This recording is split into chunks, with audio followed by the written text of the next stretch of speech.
Assalamualaikum warahmatullahi wabarakatuh. Hey, kembali lagi bersama saya, Arwah Gentayangan, dengan mengkupas tuntas kisah misteri yang ada di muka bumi ini. Dan jangan lupa like, lalu subscribe channel ini. Jogja, pagi hari, sinar matahari menyapu pelataran rumah Pak Damsikin yang sederhana. Warung kecil di depan rumahnya, yang dulunya ramai dipenuhi pelanggan setia, kini tampak sepi. Meja-meja plastik tersusun rapi, tapi tidak ada satupun yang diduduki orang. Hanya ada suara ayam berkokok dan angin yang menggoyangkan spanduk kusam bertuliskan, "Gudeg buatan sendiri, spesial resep ibu." Pak Damsikin duduk di bangku kayu, mengenakan kaos dalam putih dan sarung lusuh. Wahanya lesu, tatapannya kosong, ke arah panci besar berisi gudeg yang masih mengepul. Gudeg itu dimasak sejak pukul 3 dini hari oleh istrinya. "Bu Mila, Mas, kita nggak bisa terus kayak gini." Suara Bu Mila lirih dari dapur terdengar khawatir. Pak Damsikin hanya mengangguk kecil. Ia tahu istrinya benar. Sudah 3 minggu warung mereka sepi. Pelanggan lama mulai berpindah ke warung baru yang lebih besar, lebih bersih, dan katanya punya cita rasa lebih modern. Warung itu milik Pak Akmal, seorang pendatang yang baru setahun tinggal di Jogja. Dulu Pak Akmal hanyalah tukang sayur keliling, tapi entah kenapa tiba-tiba dia bisa buka warung besar dengan benar digital dan desain. Dalam waktu singkat, gudegnya jadi viral di media sosial. Influencer kuliner pun berdatangan. Dulu, Mas yang paling jago masak gudeg. Sekarang orang-orang malah ngantri di tempatnya Pak Akmal, kata Bu Mila lagi sambil mencuci piring. Lirih, nyaris putus asa, Pak Damsikin mengepalkan tangannya. Dalam hati, ia tidak hanya merasa kecewa, tapi juga terluka. Usaha ini dibangun bertahan-tahan. Dari nol, dari gerobak keliling, sampai bisa buka warung. Gudegnya dulu diburu orang, bahkan masuk koran lokal, tapi sekarang bahkan tetangga sendiri lebih memilih beli di Pak Akmal. Dia sempat mencoba strategi, baru menurunkan harga, menambah lauk, bahkan mencoba mengubah kemasan agar lebih menarik. Tapi tetap saja tidak ada hasil. Orang sekarang lebih suka yang hits, bukan yang enak, tapi yang bisa difoto, gumam Pak Damsikin pelan. Bu Mila meletakkan piring terakhir. Ia duduk di samping suaminya dan menggenggam tangan pria itu. Tahu, Mas sudah berusaha, tapi kalau memang belum rezeki, ya sudah. Kita coba bertahan sebisanya. Tiba-tiba, seorang anak kecil tetangga melintas di depan warung. Ia berbisik dengan temannya, itu gudeg yang katanya ketinggalan zaman ya?" Pak Damsikin mendengar jelas ucapan itu. Dadanya sesak, bukan karena sakit hati pada anak kecil, tapi karena tahu orang-orang memang mulai melupakan mereka. Sore harinya, Pak Damsikin berjalan ke pasar untuk membeli bahan. Tapi di sudut pasar, matanya tertarik pada satu hal. Seorang pria tua berpakaian serba hitam duduk di bawah pohon beringin. Wajahnya keriput, tapi sorot matanya tajam. Di depannya ada mangkok berisi kemenyan dan beberapa batang dupa. Pak Damsikin tidak tahu kenapa, tapi kakinya melangkah ke arah pria itu, seolah ada yang menariknya. Saat mereka bertatap mata, pria tua itu tersenyum. "Kamu yang dagang gudeg itu ya?" tanyanya dengan suara berat. Pak Damsikin mengangguk, ragu. "Warungmu sepi, tapi kamu masih pengen laku kan?" lanjutnya. Pak Damsikin tidak menjawab, tapi matanya yang berkaca-kaca sudah cukup memberi jawaban. Pria itu lalu menyelipkan secari kertas kecil ke tangannya. "Kalau kamu sudah benar-benar kepepet, datanglah ke tempat ini. Tapi ingat, rezeki cepat. Selalu ada harga yang dibayar." Sebelum Pak Damsikin bisa bertanya lebih jauh, pria itu sudah berjalan pergi, menghilang di tengah keramaian pasar. Pak Damsikin memandangi kertas itu. Di dalamnya tertulis sebuah nama tempat, ditulis dengan huruf Jawa kuno yang samar. Ayati, mengerti artinya. Tapi entah kenapa, hatinya mulai berdebar kencang. Ia pulang membawa belanjaan seperti biasa. Tapi kini, ada satu hal yang tidak ikut pulang, ketenangan hatinya. Sudah 3 hari sejak Pak Damsikin menerima kertas kecil dari pria tua di pasar itu. Kertas itu diselipkan diam-diam, tanpa banyak kata, hanya dengan pesan singkat, "Kalau kepepet datanglah." Setiap malam, Pak Damsikin menyimpannya di bawah bantal. ia tidak bisa tidur nyenyak. Mimpi-mimpinya mulai aneh. Ia sering melihat panci besar berisi darah, tangan-tangan keluar dari nasi gudeg, dan suara tangisan di tengah malam. Saat terbangun, tubuhnya basah oleh keringat dingin. Bu Mila merasa ada yang berubah. Suaminya jadi sering melamun jerang bikara, dan lebih sering duduk termenung di teras, menatap kosong ke jalanan. "Mas, kamu sakit?" tanya Bu Mila suatu pagi saat melihat wajah suaminya semakin pucat. "Enggak, cuma capek aja," jawab Pak Damsikin pendek. Dalam hatinya, sebenarnya ia sedang berperang. Ia merasa marah, kecewa, dan terluka. Usahanya yang dibangun dengan keringat dan doa seolah dihancurkan oleh waktu dan tren. Sementara kebutuhan terus menekan anak-anak, butuh biaya sekolah, cicilan rumah belum lunas, dan dagangan semakin tak laku. Malam itu, saat Bu Mila dan anak-anak sudah tidur, Pak Damsikin keluar rumah. Ia membawa senter dan kertas kecil itu. Entah bagaimana, tapi ia tahu ia akan pergi ke tempat yang tertulis di situ. Nama tempat itu adalah Sendang Banyu Pete, sebuah sumber air tua yang berada di lereng Gunung Merapi. Tempat itu terkenal angker, sering disebut sebagai lokasi para pelaku pesugihan zaman dulu. Konon, banyak yang datang ke sana demi mendapatkan kekayaan instan, tapi harga yang harus dibayar tidak pernah ringan. Perjalanan memakan waktu sekitar 1 jam dari pusat Jogja. Udara makin dingin saat ia naik motor ke arah pegunungan. Di kanan kiri, hanya pohon bambu, suara jangkrik, dan kabut tipis yang mulai turun setelah melewati jalan setapak. Akhirnya, ia sampai di sebuah tempat yang terasa asing, sunyi, seperti terpisah dari dunia. Di tengah kegelapan, ia melihat pancuran air kecil yang mengalir dari batu besar. Itulah Sendang Banyu Peteng. Tiba-tiba, suara langkah kaki terdengar dari belakangnya. "Sudah datang juga kau," ujar suara berat itu. Pak Damsikin menoleh. Pria tua dari pasar sudah berdiri di sana. Kali ini mengenakan jubah hitam dan membawa tongkat dari akar pohon. "Aku cuma pengen warungku rame lagi," kata Pak Damsikin. Suaranya pelan dan bergetar. "Dan kau rela melakukan apa saja?" tanya pria itu. Tatapannya menembus. Pak Damsikin menunduk. Ia tidak menjawab, tapi dalam hatinya, "Ya, asal keluargaku gak kelaparan lagi. Asal aku bisa bangga lagi." "Duduklah," ujar pria itu sambil menyalakan dupa. Bau harum yang aneh menguar ke udara, seperti wangi bunga dan bangkai bercampur jadi satu. Ritual dimulai. Pria itu menggambar simbol aneh di tanah, lalu menyuruh Pak Damsikin meneteskan darahnya sendiri ke dalam mangkuk. Pak Damsikin ragu, tapi akhirnya menuruti. "Kau ingin rezeki? Beri tumbal. Darahmu tak cukup. Kau harus serahkan darah sedarah. 1 orang. Pilihlah," kata pria itu sambil menatapnya tajam. Pak Damsikin tersentak. "Sedarah? Maksudnya keluarga saya?" "Bisa saudaramu, bisa keponakanmu, asal masih satu darah. Itulah syaratnya. 1 tumbal, 1 tahun. Kalau kau berhenti, pesugihan akan menagih sendiri pada keluargamu." Pak Damsikin terdiam. Ia membayangkan wajah keponakannya yang tinggal sendiri di kampung. Anak yatim piatu yang kadang ia bantu kirim uang. Tak ada yang tahu atau peduli padanya. "Dia tidak akan dicari orang?" tanya Pak Damsikin pelan.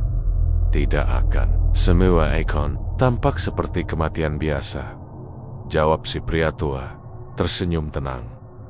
Pak Damsikin menggertakkan gigi. Dilema itu membunuhnya perlahan.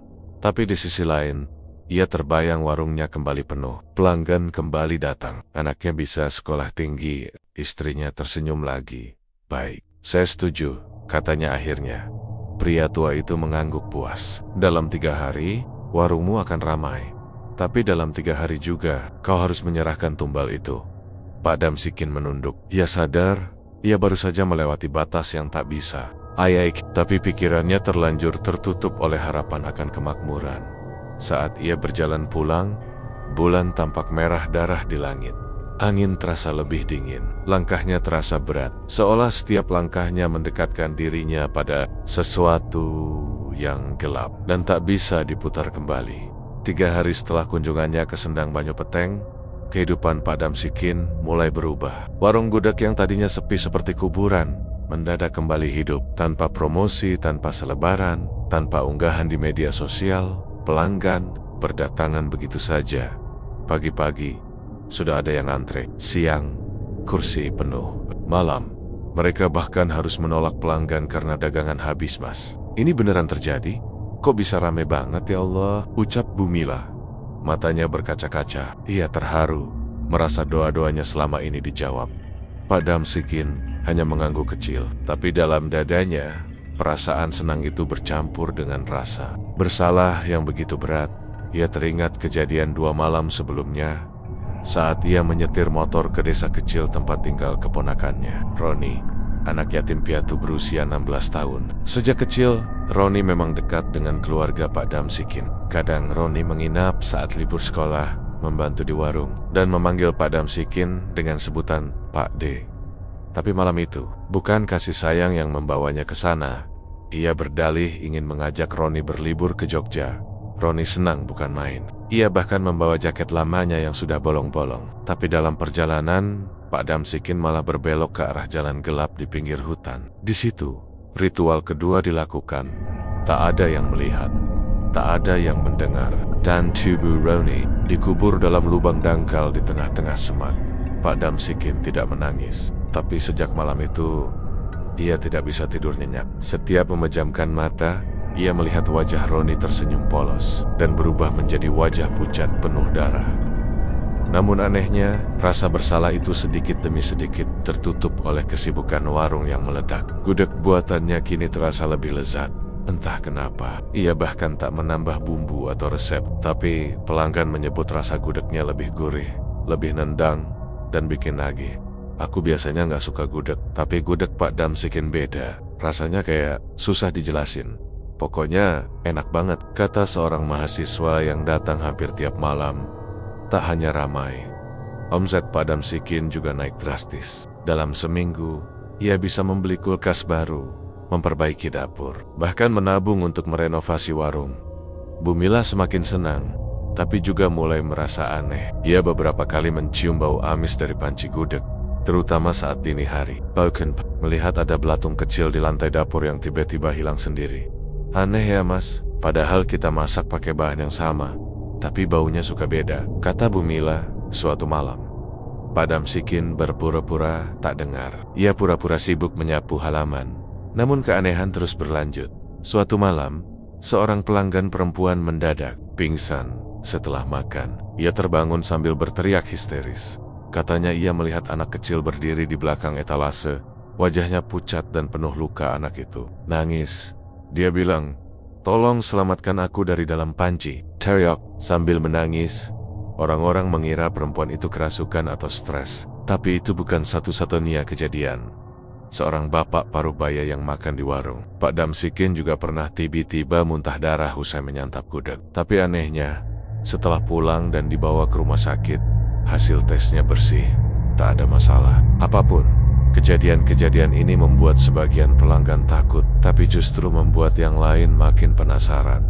Gudeg ini beda, seperti ada daya tariknya sendiri, ucap pelanggan lain. Kayak ada yang manggil buat makan lagi. Pak Damsikin mulai merasa bahwa gudegnya bukan sekadar makanan lagi. Rasanya memang enak, tapi bukan karena bumbu atau teknik memasak. Ada sesuatu yang lain, sesuatu yang tidak terlihat tapi nyata. Suatu malam, saat Pak Damsikin menyendiri di dapur, ia melihat panci besar itu mendidih pelan, tapi tak ada kompor yang menyala. Ia mendekat, membuka tutupnya, dan saat itu juga asap pekat mengepul dan membentuk wajah Roni. "Pak D, kenapa?" bisik wajah itu dengan lirih. Pak Damsikin jatuh terduduk, nafasnya terengah, keringat dingin membasahi tubuhnya. "Sudah, ini semua demi keluarga, demi anak-anakku," teriaknya, entah kepada siapa. Tapi dapur tetap sunyi. Panci kembali normal, seolah tak terjadi apa-apa. Malam itu, untuk pertama kalinya, Pak Damsikin merasa takut, bukan pada setan, bukan pada kematian, tapi pada dirinya sendiri. Ia sadar, tumbal pertama telah diberikan, dan sekarang ia hanya punya waktu kurang dari setahun sebelum tumbal berikutnya harus disiapkan. Tapi satu pertanyaan terus menghantuinya, jika tumbal berikutnya harus keluarga, siapa yang akan ia serahkan? Warung gudeg Pak Damsikin sekarang tidak hanya ramai, tapi juga jadi perbincangan satu kota. Wartawan lokal datang, menulis artikel berjudul Gudeg Lezat dari selatan Jogja yang tak pernah sepi. Bahkan ada YouTuber kuliner terkenal yang datang dan bilang, gudeg ini beda, kayak ada rasa yang gak bisa dijelaskan.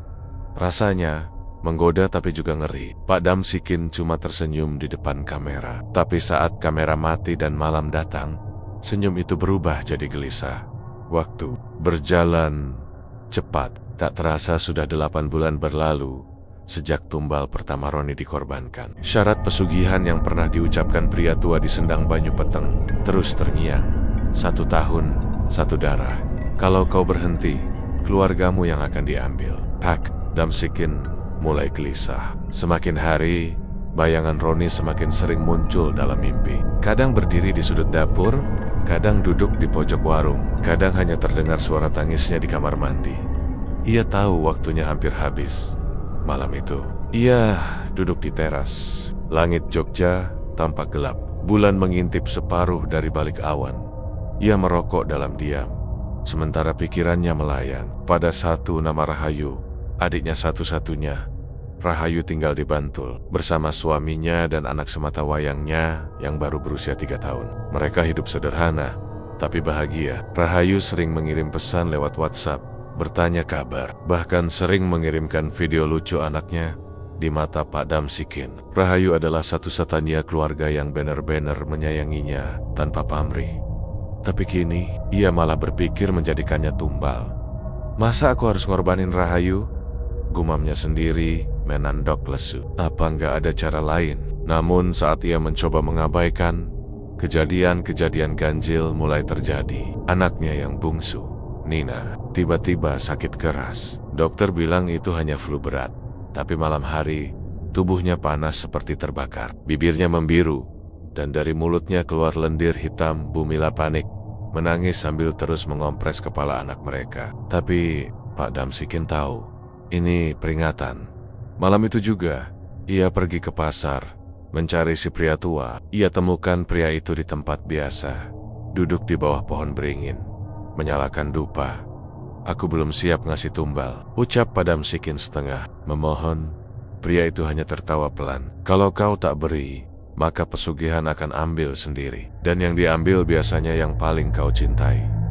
Pak Damsikin terpaku. Nina, pria itu mengangguk pelan, lalu berkata, syarat sudah jelas dari awal. Kalau kau mau lanjut, siapkan darahmu sendiri. 3 hari kemudian, tubuh Nina perlahan mulai pulih. Panasnya turun. Tapi Pak Damsikin tahu, ini hanya jeda. Peringatan berikutnya bisa lebih buruk, dan ia tak mau kehilangan anaknya. Hati kecilnya memberontak, tapi pikirannya sudah buntu. Dalam kesunyian malam, ia membuka ponsel. Ia mengetik pesan ke Rahayu. Yuk, main ke Jogja. Sudah lama gak kumpul. Aku tak butuh waktu lama. Rahayu membalas dengan emoji senyum dan stiker lucu. Beneran, Mas? Wah, Ayu seneng banget. Nanti minggu depan Ayu kesana ya. Mau sekalian bawa bocah. Pesan itu seperti pedang. Membaca saja sudah membuat dada Pak Damsikin seperti ditusuk. Tapi ia tak membalas. Ia hanya meletakkan ponsel dan menangis pelan di dapur. Minggu berikutnya, Rahayu datang bersama anaknya. Mereka tertawa, makan bersama, dan bercerita panjang lebar. Bumila sangat senang. Ia tak tahu niat sebenarnya dari kedatangan itu. Pak Damsikin hanya diam, tersenyum kaku. Tapi malam harinya, ia bangun dan berjalan ke belakang rumah. Di sana sudah ada gubuk tua, tempat pria tua dari Sendang Banyu Peteng memintanya membawa tumbal. Pria itu menunggu di bawah lampu temaram. Sudah siap? Tanyanya. Pak Damsikin menunduk. Di belakangnya, Rahayu tertidur di kamar. Tapi, tak sampai hati. Tubuhnya gemetar. Gak bisa, aku gak sanggup. Itu adikku sendiri. Suaranya parau.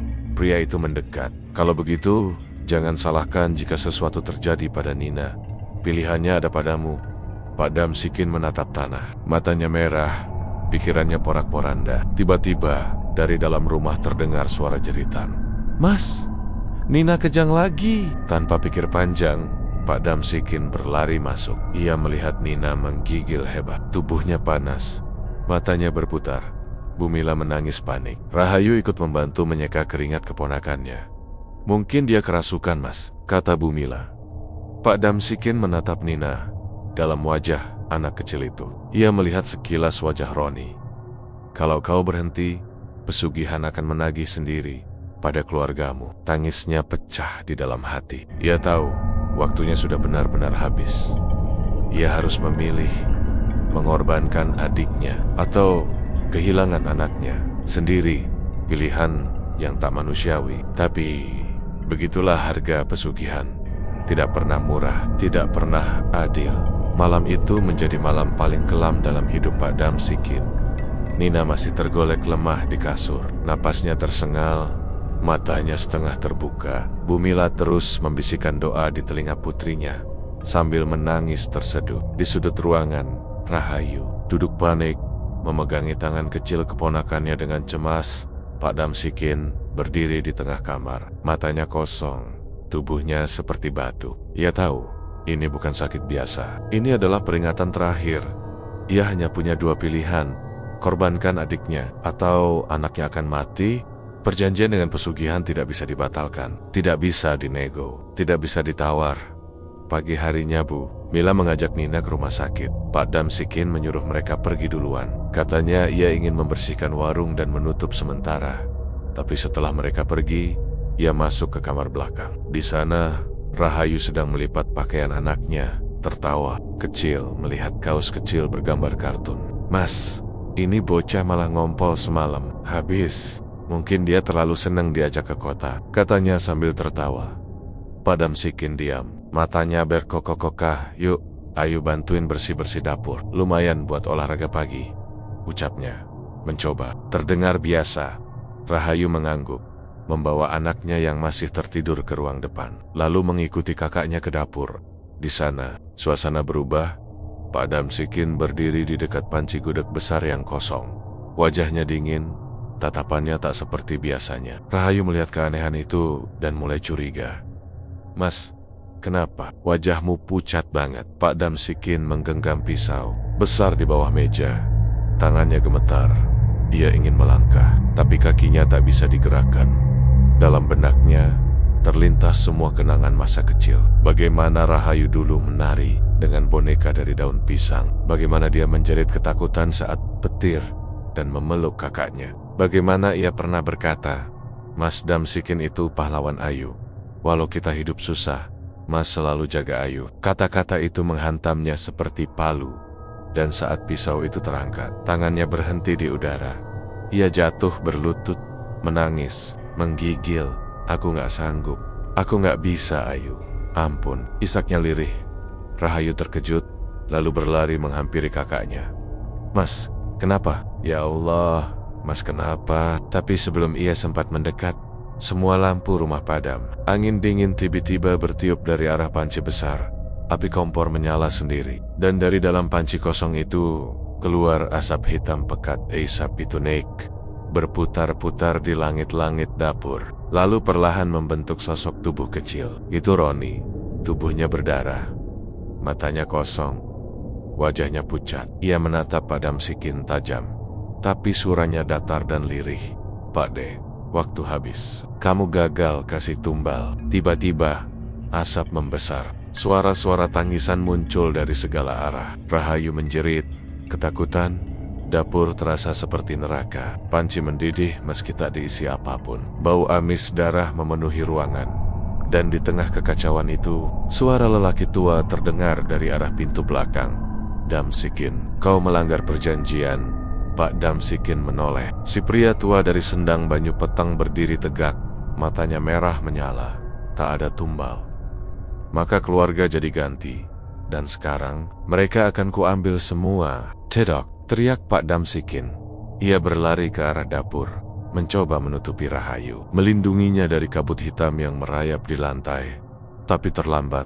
Dari panci, keluar tangan-tangan hitam, menarik kaki Rahayu. Ia menjerit, menendang, meronta. Tapi dalam hitungan detik, tubuhnya tertarik ke dalam panci, seperti ditelan dunia lain. Pak Damsikin mencoba menariknya, tapi hanya tangan kosong yang ia dapatkan. Darah segar menetes di lantai. Lalu, suara tawa panjang, menyayat. Karena kau gagal, maka pesugihan mengambil sesukanya. Saat itu juga, dinding rumah retak. Warung di depan mendidih. Panci-panci pecah. Semua dagangan membusuk mendadak. Pelanggan yang sedang makan terbatuk-batuk, lalu muntah darah dan lari ketakutan. Bumila yang baru kembali dari rumah sakit berteriak histeris melihat rumah berantakan, dapur hangus, dan suaminya terduduk kaku di lantai, menatap kosong ke panci yang kini penuh darah. "Nina mana?" teriak Bumila, tapi tak ada jawaban. Tubuh Pak Damsikin perlahan roboh, mulutnya bergerak lirih. Semua sudah diambil. Semua, dan saat malam itu tiba, kabar menyebar cepat. Warung gudeg terkenal di Jogja terbakar tiba-tiba, tanpa sebab. Jelas, tak ada korban ditemukan, tapi warga bersumpah melihat asap hitam membentuk wajah-wajah mengerikan naik ke langit. Orang-orang berkata, sejak malam itu, tak ada yang berani membuka usaha di tanah bekas warung Pak Damsik. Karena malam Jumat Kliwon, terdengar suara anak kecil menangis dari dalam tanah, dan bau gudeg yang amis darah. Setelah kejadian tragis itu, warung gudeg milik Pak Damsikin benar-benar lenyap. Api membakar hampir seluruh bangunan. Polisi datang, warga berkumpul. Namun, tak satu pun mayat ditemukan. Yang tertinggal hanyalah reruntuhan bangunan gosong, panci-panci meleleh, dan sebuah panci besar di dapur yang utuh, meski api melahap sekitarnya. Anehnya, dari dalam panci itu masih tercium bau gudeg, tapi bukan gudeg biasa. Bau ini seperti percampuran keringat, tanah kuburan, dan darah segar. Sejak hari itu, warga sekitar mulai merasa tidak tenang. Setiap malam Jumat Kliwon, warga sekitar gang kecil itu mendengar suara gamelan lembut, seperti sedang ada kenduri. Padahal, tak ada satupun orang yang tinggal di bekas rumah itu. Beberapa orang juga mengaku melihat bayangan wanita menangis di depan pagar yang hangus. Ada pula yang mendengar suara anak kecil tertawa lalu tiba-tiba menangis sesenggukan. Jogja emang mistis, tapi tempat itu beda, ucap Pak Lurah suatu malam kepada warga. Tanah itu udah dikutuk. Beberapa bulan kemudian, datanglah seorang pengusaha dari Jakarta. Namanya Pak Herianto. Ia tertarik membeli tanah bekas warung gudeg itu. Ia bilang ingin membangun kafe kekinian bertema kuliner malam Jogja. Orang-orang memperingatkannya. Bahkan ada warga yang terang-terangan melarangnya. "Pak, itu tanah udah gak bersih. Yang bangun di situ pasti celaka." Tapi Pak Herianto tertawa. "Saya ini orang modern, gak percaya hal-hal mistis. Lagian, kalau memang angker, kenapa dijual murah?" Akhirnya ia membeli tanah itu. 2 bulan kemudian, pembangunan dimulai. Namun, sejak hari pertama penggalian pondasi, hal-hal aneh mulai terjadi. Tukang bangunan yang menggali tanah tiba-tiba teriak-teriak ketakutan. Ia bilang melihat tangan manusia keluar dari dalam tanah dan mencengkeram pergelangan kakinya. Besoknya, 2 tukang jatuh dari atap tanpa sebab. Seorang tukang lainnya ditemukan pingsan, dan ketika sadar, ia hanya bisa berkata sambil menangis, "Saya lihat anak kecil duduk di atas tiang besi. Matanya merah." Dia bilang, "Ini bukan tempatmu." Satu persatu tukang berhenti. Proyek tertunda. Tapi Herianto bersikeras lanjut. Ia mendatangkan mandor baru dari luar kota. Ia juga mendatangkan seorang paranormal terkenal bernama Mbah Sastro. Saat malam itu Mbah Sastro datang ke lokasi. Ia tidak berbicara sepatah kata pun. Ia hanya berdiri diam, menatap tanah hangus itu. Lalu ia berkata pelan, "Kalian menggali perut tanah yang pernah kenyang darah manusia. Yang dikorbankan bukan hanya tubuh, tapi jiwa. Dan yang memberi pesugihan belum kenyang." Pak Heri tak paham maksudnya. Namun Mbah Sastro menoleh, menatap tajam, dan berkata, "Ada sesuatu yang masih tertinggal di bawah tanah ini. Sesuatu yang tidak boleh disentuh." Malam itu, Mbah Sastro melakukan ritual, membakar kemenyan menanam bangga 7 rupa, dan membaca mantra. Tapi, saat tengah malam, suara panci mendidih terdengar keras dari dalam tanah. Semua orang terdiam. Suara itu nyata. Tanah bergetar halus. Bau darah perlahan muncul. Tiba-tiba, panci besar yang dulu utuh meski kebakaran, kini muncul kembali di tengah lokasi. Entah dari mana. Tak ada yang memindahkan. Tapi panci itu ada di sana, dengan tutup rapat, seperti baru selesai dipakai memasak, Mbah Sastro langsung memutar tubuh dan berkata, "Pak Herianto, tinggalkan tanah ini sekarang juga." Tapi lagi-lagi Herianto tak percaya beberapa hari. Kemudian kafe kekinian itu tetap dibuka, bernama Gudeg Modern 37, menggunakan angka umur Pak Damsikin saat meninggal sebagai nama merek. Orang-orang protes, tapi ia cuek. Awalnya ramai, banyak orang penasaran. Tapi setelah seminggu buka, pengunjung mulai mengeluh. Makanan ini rasanya aneh, padahal enak. Tapi ada rasa pahit di ujung lidah, kayak darah. Setelah makan di sana, saya mimpi dicekik seorang pria tua setiap malam. Saya muntah-muntah setelah makan gudegnya. Tapi yang keluar bukan makanan, tapi rambut. Ulasan negatif membanjiri. Tapi yang paling mengerikan terjadi malam minggu itu. Seorang pengunjung kerasukan. Di tengga cave, ia berdiri dan menjerit, "Aku Roni, aku dibunuh PAKD Damsikin. Tolong aku." Lalu tubuhnya jatuh ke lantai, membentur panci besar yang dijadikan hiasan. Darah mengalir dari mulutnya, kafe langsung tutup. Herianto menghilang. Kini, tanah itu kembali kosong. Tak ada yang berani mendekat. Papan dijual yang dipasang selalu roboh keesokan harinya. Meski dipaku dengan besi, warga percaya arwah Pak Damsikin, Bu Mila, Nina, Rahayu, dan Roni masih tertinggal di sana, terjebak antara dunia, menunggu seseorang yang cukup berani mengusik mereka lagi. Dan panci itu masih ada di sana, di tengah reruntuhan tercutap debu. Tapi setiap malam Jumat Kliwon, panci itu bergetar sendiri, seperti sedang mendidihkan sesuatu yang tak kasat mata. Langit Jogja berawan saat Bayu, seorang mahasiswa semester akhir jurusan antropologi UGM, menginjakan kaki di gang sempit bekas lokasi warung gudeg milik Pak Damsikin. Ia membawa ransel berisi alat perekam, kamera, dan buku catatan lusuh bertuliskan riset lapangan, praktik pesugihan di Yogyakarta. Bayu bukan sekadar mahasiswa biasa. Ia juga keturunan dari keluarga yang dikenal memiliki garis leluhur spiritual. Kakeknya dulu seorang dukun terkenal di Gunung Kidul. Tapi Bayu memilih jalur ilmiah. Ia ingin membuktikan bahwa kekuatan mistis di Jawa bukan sekadar cerita rakyat, tapi jejak sejarah yang terlupakan. Sudah banyak tempat angker ia datangi, Alas Purwo, Gunung Merapi, Parangtritis, tapi tanah bekas warung gudeg itu terasa berbeda. Bahkan sebelum sampai, ia sudah merasakan aura aneh seolah ada yang memperhatikan dari balik bayangan. Warga sekitar menyambutnya dengan tatapan waspada. Seorang bapak tua berkata dengan lirih, "Nak, kamu jangan main-main di situ. Banyak yang datang tapi nggak pernah pulang dengan utuh jiwanya." Bayu hanya tersenyum sopan. "Saya cuma meneliti, Pak. Nggak ganggu apa-apa." Tapi saat ia mulai berjalan ke tanah kosong itu, udara terasa berat, angin berhenti, suara burung hilang. Di tengah reruntuhan, panci besar masih berdiri, tak berdebu, seperti baru dicuci. Bayu merinding, tapi tetap mendekat.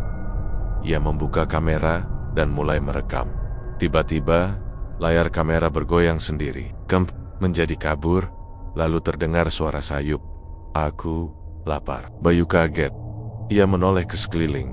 Tak ada siapa-siapa, tapi bau hangus dan darah mulai muncul pelan-pelan. Ia langsung membuka kitab doa pemberian neneknya dan membacanya pelan. Saat ia menyentuh tanah di dekat panci, tangannya terasa dingin seperti es. Ia menutup mata, dan seketika itu, ia melihat bayangan. Dalam penglihatannya, ia melihat jalan gelap yang memanjang jauh ke bawah tanah. Di sepanjang lorong itu, berdiri patang-patang batu dengan bentuk mengerikan. Ada yang tanpa kepala, ada yang mulutnya sobek sampai telinga, dan ada yang menggendong bayi penuh darah. Lorong itu terhubung ke gua besar. Di tengahnya ada takhta batu, dan di atasnya duduk lelaki tua berjubah hitam dengan mata merah menyala. Lelaki itu adalah makhluk yang memberi pesugihan pada Pak Damsikin. Bayu terhentak dari penglihatannya. Ia jatuh terduduk, napasnya memburu. "Ini bukan sekadar warung angker," gumamnya.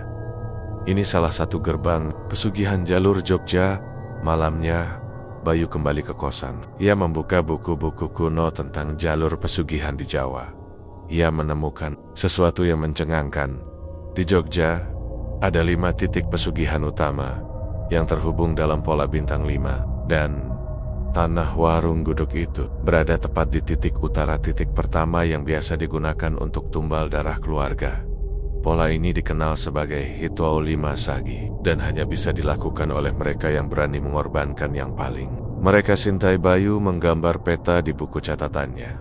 Puncak Merapi, titik timur pantai selatan, titik selatan Gua Kiskendo, titik barat Sendang Banyu Petang, titik tengah Tanah Gudeg Damsikin, titik utara. Semua titik ini terhubung dalam legenda pesugihan tua yang tak hanya menjanjikan kekayaan, tapi kekuasaan dan umur panjang dengan harga yang setara, jiwa orang terdekat. Keesokan harinya, Bayu kembali ke lokasi. Kali ini, ia mencoba meditasi. Di atas tanah, ia duduk diam, menaruh bunga 7 rupa, lalu menutup mata. Tapi saat ia mencapai keadaan setengah sadar, ia mendengar suara anak kecil memanggil, "Mas, Mas Bayu." Bayu membuka mata. Di depannya berdiri anak kecil berwajah pucat, mengenakan baju tidur, matanya kosong. Di dadanya ada lubang luka seperti ditusuk. "Itu Roni. Pak Deko bunuh aku. Dia janji buat kaya, tapi dia malah jadi makanan." Juga Bayu membeku. Tapi Roni melanjutkan, "Tanah ini masih haus. Akan ada yang datang lagi, dan pintu ke gua akan terbuka lebih lebar." Lalu tubuh Roni perlahan menghilang menjadi asap. Bayu berdiri, keringat dingin membasahi punggungnya. Kalau jalur pesugihan ini dibiarkan, akan makin banyak korban, pikirnya. Ia memutuskan satu hal besar, menelusuri titik-titik Kelandan, menyusun bukti bahwa jalur pesugihan ini nyata, bukan hanya mitos, bukan hanya cerita rakyat. Di akhir catatannya malam itu, Bayu menulis, pesugihan bukan sekadar ritual, ia adalah jaringan, seperti bisnis gelap, tapi memakai darah dan jiwa. Donjok menyimpan rahasia tergelapnya di balik aroma gudeg manis. Bayu berangkat ke Sendang Banyu Peteng saat fajar baru menyentuh Cakrawala. Tempat itu tersembunyi di balik hutan kecil di daerah Kulon Progo, jauh dari keramaian kota. Warga sekitar jarang berani mendekat, apalagi setelah beberapa kejadian janggal terjadi di sana seperti hewan ternak hilang tanpa jejak, dan suara-suara tangisan dari dalam sendang setiap malam Jumat Kliwon.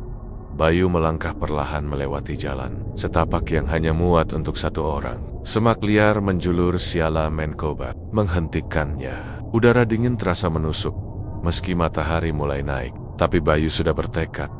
Ia ingin membuktikan semua ini bukan mitos, dan mencari tahu siapa sebenarnya sosok yang memberi pesugihan pada Padam Sikin. Setelah 1 jam berjalan kaki, Bayu sampai di tepi sendang. Airnya tenang, berwarna kehijauan, dan permukaannya nyaris tak bergelombang. Anehnya, meski hutan di sekitarnya ramai suara serangga dan burung, di sekitar sendang ini hening total. Bahkan suara napas Bayu sendiri terasa menggema.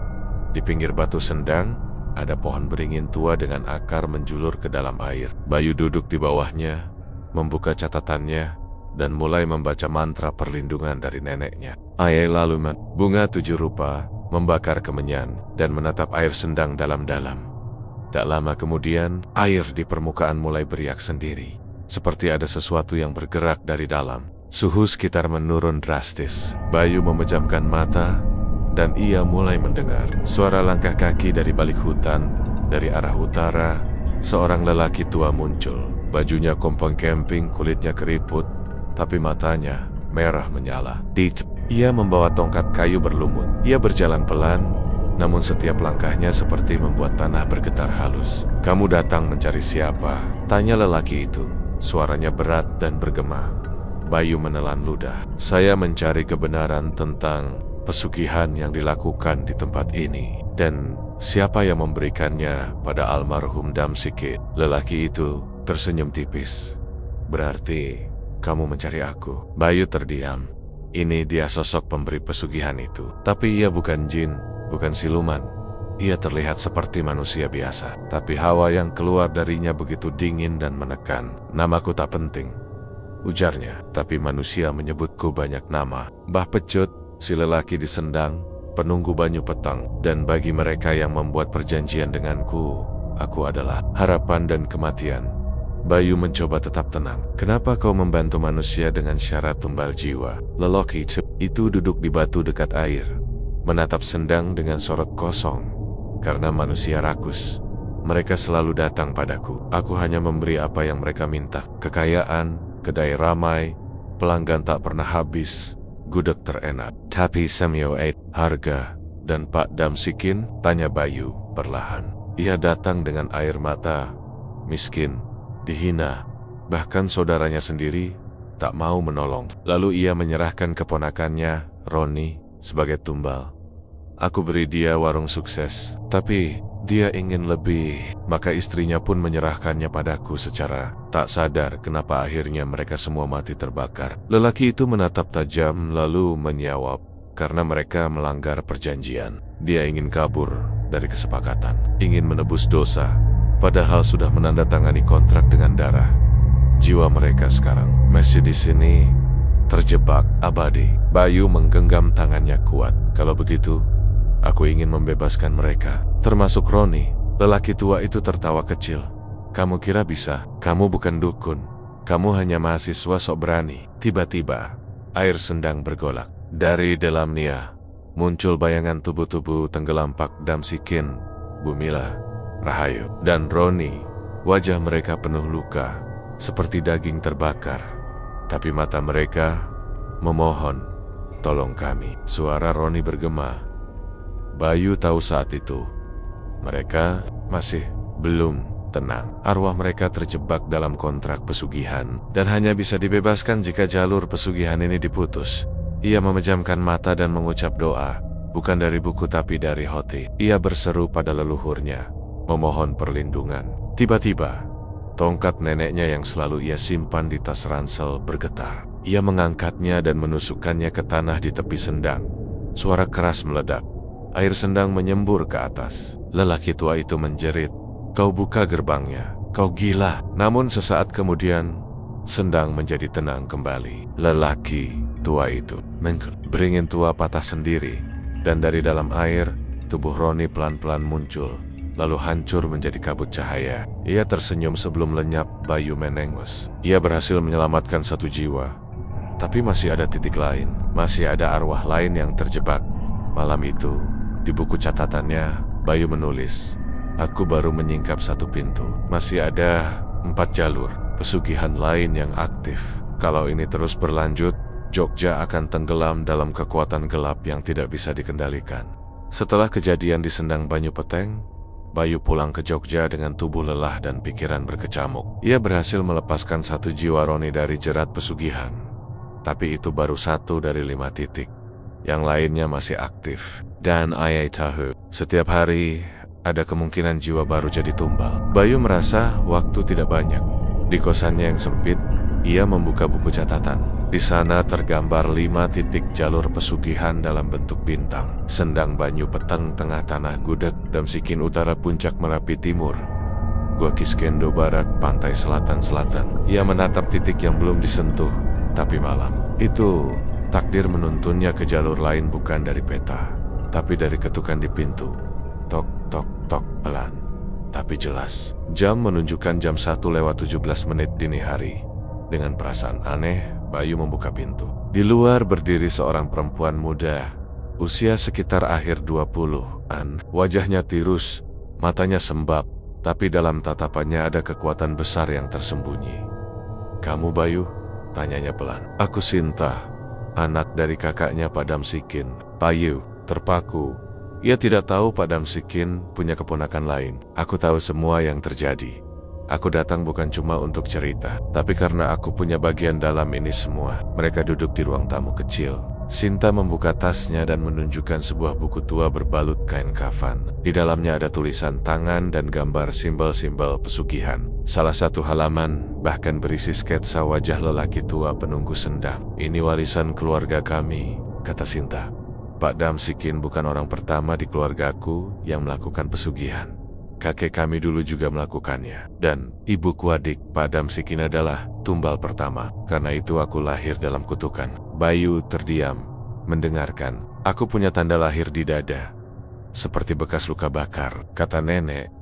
"Itu tanda jiwa yang tertahan antara 2 dunia." Aku bisa lihat hal-hal yang orang lain tidak bisa. Sinta lalu berkata sesuatu yang mengejutkan. Kalau kamu ingin memutus jalur pesugihan ini, kamu butuh tumbal penutup. Seseorang dari darah yang sama dengan pelaku utama. Dan itu adalah aku. Bayu langsung menolak. Tidak, kita pasti bisa cari cara lain. Tapi Sinta tersenyum getir. Kadang bukan soal bisa atau tidak, tapi siapa yang berani menanggung beban dosa keluarga. Malam berikutnya, mereka berdua pergi ke titik terakhir, pantai selatan. Menjelang tengah malam, mereka sampai di area yang dikenal sebagai pintu lorong laut, tempat yang dipercaya sebagai gerbang komunikasi dengan dunia bawah. Bayu menggambar lingkaran pelindung di atas pasir, menaruh bunga 7 rupa, dan mulai membaca doa perlindungan. Sinta berdiri di tengah lingkaran. Tiba-tiba angin kencang datang, ombak menampar keras pantai. Udara berubah jadi dingin dan amis. Dari kejauhan, terdengar suara seperti ribuan orang menjerit. Lalu muncul sosok lelaki tua dari Sendang. Kali ini tubuhnya lebih besar, matanya lebih menyala. Di belakangnya, bayang-bayang Pak Damsikin, Bu Mila, dan arwah tumbal lainnya mulai muncul. Tapi mereka tak menjerit lagi. Mereka hanya menunduk, seperti menanti sesuatu. Kalian datang membawa tumbal terakhir? Tanya lelaki tua itu.